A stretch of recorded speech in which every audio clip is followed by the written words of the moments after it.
बीडमध्ये संतोष देशमुख हत्या प्रकरणात रोज नवीन अपडेट समोर येत आहेत आणि यामध्ये आता वेगवेगळ्या राजकीय नेत्यांची नावं सुद्धा रोज सातत्यानं समोर येताना दिसत आहेत. वाल्मिक कराड यांना खंडणीचा गुन्हा दाखल करून अटक करण्यात आली आहे. मात्र खंडणीचा गुन्हा आणि संतोष देशमुख हत्या प्रकरण या दोन्हीचा आपापसामध्ये संबंध आहे असा दावा CID कडून करण्यात आलेला आहे. संतोष देशमुख हत्या प्रकरण आता CID हँडल करत आहे, त्यामुळे वेगवेगळ्या अनुषंगानं याचा तपास सुरू आहे. या प्रकरणामधील 3 मुख्य आरोपी अद्यापही फरार आहेत, त्यामुळे त्यांचा वेगवेगळ्या पथकाच्या माध्यमातून शोध सुद्धा सुरू आहे. आता या प्रकरणामध्ये एक नवीन अपडेट आली आहे, ती म्हणजे वाल्मिक कराड ज्यावेळी सरेंडर होण्यासाठी गेले होते त्यावेळेस त्याला जी गाडी सोडायला आली होती त्या गाडीच्या संदर्भातली आणि सगळ्यात आश्चर्याची गोष्ट अशी की ही वाल्मिक कराडला सोडायला आलेली गाडी महाराष्ट्र राज्याचे उपमुख्यमंत्री अजित पवार यांच्या सुद्धा ताफ्यामध्ये होती असा खळबळजनक दावा बजरंग सोनवणे, सुरेश धस आणि अंबादास दानवे या तिन्ही नेत्यांनी केला आहे. त्यामुळे आता या विषयावरती वेगवेगळ्या अँगलने चर्चा सुरू झाली आहे. अजितदादांच्या ताफ्यातली ही गाडी वाल्मिक कराडला सोडण्यासाठी पुण्यामध्ये CIDच्या कार्यालयामध्ये गेली कशी? ही गाडी नेमकी कुणाची आहे? या संदर्भामध्ये आजच्या या व्हिडिओमधून आपण जाणून घेणार आहोत. नमस्कार, आपण पाहताय train your brain. Santosh Deshmukh हत्या प्रकरणाच्या बाबतीत आता बऱ्याच घटना घडताना दिसत आहेत आणि यामध्ये सातत्याने राजकारणी मंडळी वेगवेगळे धक्कादायक गौप्यस्फोट करताना दिसत आहेत. राष्ट्रवादी काँग्रेस शरदचंद्र पवार पक्षाचे खासदार बजरंग सोनवणे यांनी एक गौप्यस्फोट केलाय आणि त्या गौप्यस्फोटाला दुजोरा दिलाय भाजपचे आमदार सुरेश धस यांनी. तसेच शिवसेना उद्धव बाळासाहेब ठाकरे पक्षाचे अंबादास दानवे यांनी सुद्धा याच गाडीच्या विषयावर आरोप आणि वेगवेगळे दावे केले आहेत. बजरंग सोनवणे यांनी आधी काय म्हटले ते आपण बघूयात.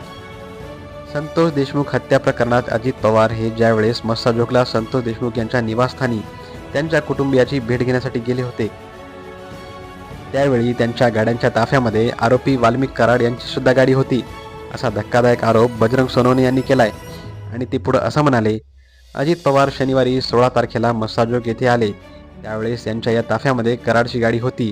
त्या गाडीत हा आरोपी सुद्धा होता. तो तिथे जाऊन सरेंडर होतो याचा अर्थ काय? मस्साजोगला ही गाडी आली होती, याच गाडीमध्ये आरोपी सुद्धा शरणागती घेतोय. गाडी कुणाच्या नावावर आहे असा सवाल सुद्धा बजरंग सोनवणे यांनी केलाय. इतकंच नाही तर परळीतून पुणे, त्यानंतर गोवा आणि पुन्हा पुणे असा वाल्मिक कराड याचा प्रवास सुरू असताना पोलीस नेमके काय करत होते असा सवाल बजरंग सोनवणे यांनी विचारलाय. याशिवाय 15 तारखेला शपथविधी सोहळ्याला सुद्धा आरोपी वाल्मिक कराड हा उपस्थित होता असा दावा बजरंग सोनवणे यांनी केलाय. दरम्यान शिवसेना नेते अंबादास दानवे यांनी सुद्धा असाच दावा केला होता. ते म्हणाले, नागपूरच्या अधिवेशनामध्ये वाल्मिक कराड हा उपस्थित होता तेव्हाच त्याचा शोध का घेतला गेला नाही. याच गोष्टीला दुजोरा देताना भाजपचे आमदार सुरेश धस यांनी सुद्धा अजितदादांच्या ताफ्यातल्या पांढऱ्या गाडीतून वाल्मिक कराड यांनी सरेंडर केलं. ही गाडी दादांच्या ताफ्यासोबत मस्साजोगला गेली होती. या गाडीत कोण बसलं होतं असा सवाल सुरेश धस यांनी केलाय. एकंदरीतच वाल्मिक कराडला सोडायला आलेली पांढरी गाडी अजितदादांसाठी अडचण ठरते. आता अजितदादांचं नाव सुद्धा या प्रकरणाकडे येताना दिसत आहे. वाल्मिक कराड ज्या दिवशी सरेंडर झाला त्या दिवशी साधारणतः दुपारी 12:15च्या सुमारास पुणे येथील CIDच्या कार्यालयामध्ये आला. त्यावेळी त्याची एंट्री पांढऱ्या रंगाच्या गाडीतून झाली. या गाडीचा नंबर होता MH23 BG 2231. ही गाडी वाल्मिक कराडला सोडायला तिथे आली होती. ही गाडी अनिता शिवलिंग मोराळे यांच्या नावावरती आहे. शिवलिंग मोराळे हा बीड जिल्ह्यातला आहे अशी माहिती समोर आली आहे. शिवलिंग मोराळे हा धनंजय मुंडे यांचा कार्यकर्ता आहे अशी सुद्धा माहिती कळते. तर एकंदरीतच संतोष देशमुख हत्या प्रकरणामध्ये वेगवेगळ्या अनुषंगाने चर्चा सुरू आहेत.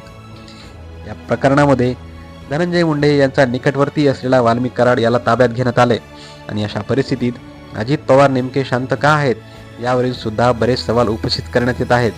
मस्साजोगला जाऊन अजित पवारांनी संतोष देशमुखांच्या कुटुंबियाची भेट घेतली. मात्र या भेटीच्या दरम्यानच त्यांच्याच ताफ्यामध्ये जी पांढऱ्या रंगाची गाडी होती तीच गाडी वाल्मिक कराडला सोडण्यासाठी कशी आली असा सवाल उपस्थित होताना दिसून येतोय. एकंदरीतच धनंजय मुंडे यांच्यावरती सुद्धा आरोप होत असताना अजित पवार अद्याप या प्रकरणावरती मौन बाळगल्याचं दिसून आलंय.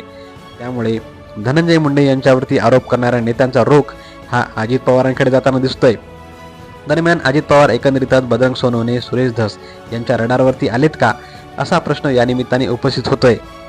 या पूर्ण संदर्भामध्ये आपल्याला नेमकं काय वाटतं हे आम्हाला तुम्ही कमेंट बॉक्समध्ये नक्की सांगा. आणि अजूनही तुम्ही ट्रेन युअर ब्रेन या आपल्या यूट्यूब चॅनलला सबस्क्राईब केलं नसेल तर सबस्क्राईब करून घ्या. धन्यवाद.